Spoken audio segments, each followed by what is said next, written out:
চলে আসে। পেন বলে যে হ্যাঁ আমি এটাই চিন্তা করছিলাম যে আপনি এটাই বলবেন জিরায়া সেন্সে। আর জিরায়া এটাকে দেখার পরে বলে যে তোর চেহারা তো একেবারে পরিবর্তন হয়ে গেছে, কিন্তু তোর চোখগুলোকে এখন আমি ভুলতে পারি নাই, যেটা হইতাছে রিনেগান। তার মানে তুই পেন হইয়া গেছস গা নাগাটো। মনে হইতাছে তুই ভালো রাস্তা ছাইরা খারাপের রাস্তা বাইছা নিছস। কি হইছিল তোর সাথে? তবে পেন বলে যে আপনার জানার দরকার নাই, কারণ হইতাছে আপনি একজন আউটসাইডার। তুই তো আসলেই পরিবর্তন হইয়া গেছস নাগাটো। আর তখনই পেন সেখানে সামানিং জুৎসুর ব্যবহার করে, যে কারণে তার পিছনে আমরা সামানিং জুৎসুর সিল দেখতে পাই। অন্য যে কেউ সামানিং জুৎসুর ব্যবহার করে তখন তাদের হাতের নিচে সিলটা আসে, কিন্তু পেনেরটা একেবারেই অন্যরকম। আর তখনই ওই সিল থেকে বিশাল বড় একটা কাকড়ার মতো জন্তু বের হয়ে আসে, যেটার সাথে সাথে সেখানে ফোম ছাড়তে শুরু করে দেয়। মানে সাবানের মতো একটা কিছু, যেটা অয়েলের জন্য একেবারেই অপোজিট। তোমরা তো জানোই যখন আমরা গরুর মাংস খাই অথবা তেল জাতীয় কিছু খাই, আমাদের হাতের মধ্যে তেল লাগা জায়গা, তখন সাবান দিয়ে হাত না ধোয়া পর্যন্ত কিন্তু তেল যায় না। আর এখানে ওই পদ্ধতিরই ব্যবহার করা হয়েছে।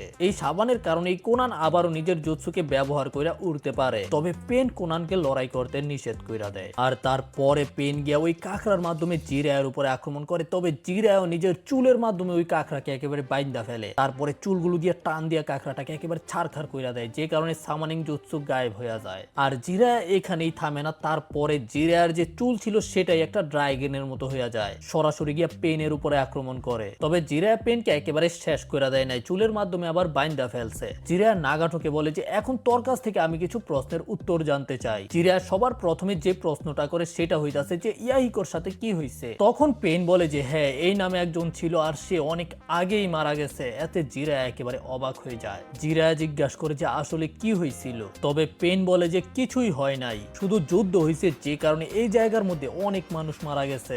আর এই ব্যথার কারণেই আমাকে বড় হতে হয়েছে, আমাকে পেন হতে হয়েছে। একটা একেবারে ইনোসেন্ট বাচ্চাও যদি দুঃখ কষ্টের সাথে বড় হয় তখন তার চিন্তা ভাবনা একেবারে পরিবর্তন হয়ে যায়। তবে জিরায়া কিছুই বুঝতে পারে না যে আসলে পেন কি বলার চেষ্টা করতেছে। আর পেন বলে যে ও সেন্সে আপনি এখনো একজন লোক, কিন্তু এই পেনের কারণে আমি একটা লোকের থেকে অনেক উপরে চলে গেছি। আমি একটা ব্যক্তি থেকে হয়ে গেছি একটা গড। আর যেহেতু আমি একটা গড হয়ে গেছি, এই কারণে আমার মুখে বলা সবগুলো কথা একেবারে অ্যাবসোলুট। কিন্তু আপনি এখনো একটা ব্যক্তি, একটা মানুষ যে আমার কথাকে একেবারেই বুঝতে পারতো না যে আমি কি বলার চেষ্টা করতেছি। আর ভাই তোমরা তো জানোই যদি বাস্তবে এমন কেউ বলে তাকে কি বলা হয়? মেন্টাল। পেন বলতে থাকে যে আমি মানুষ থাকতে অনেক কিছুই দেখার পরেও বুঝতে পারি নাই, কিন্তু এখন আমি গড হওয়ার পরে অনেক কিছু বুঝতে পারতাছি। পেন আরো বলে যে এখন আমি অনেক কিছু করতে পারি যেগুলো একটা ব্যক্তি কখনোই করতে পারবে না। তখন জিরায়া জিজ্ঞাসা করে যে আসলে তুই কি প্ল্যানিং করতাছস এই ডাকো। তখন পেন নিজের চোখ বন্ধ করে বলে যে সময় হয়ে গেছে,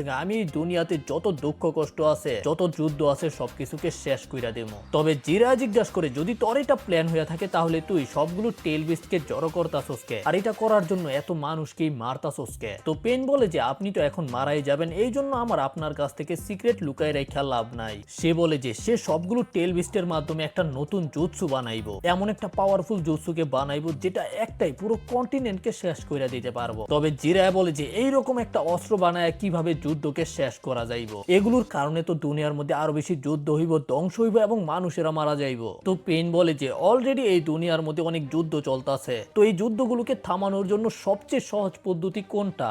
জিরায়া সেন্সে। তবে জিরায়া জিজ্ঞাসা করে আমি তো তোকে এটাই জিজ্ঞাসা করলাম, এই জন্য আমাকে উত্তর দে। তখন পেন বলে যে আমি এই জুৎসুগুলোকে বানানোর পরে এক একটা নেশানকে ওই জুৎসুগুলোকে দিয়া দিমু, যেন তারা এগুলোকে ব্যবহার করতে পারে।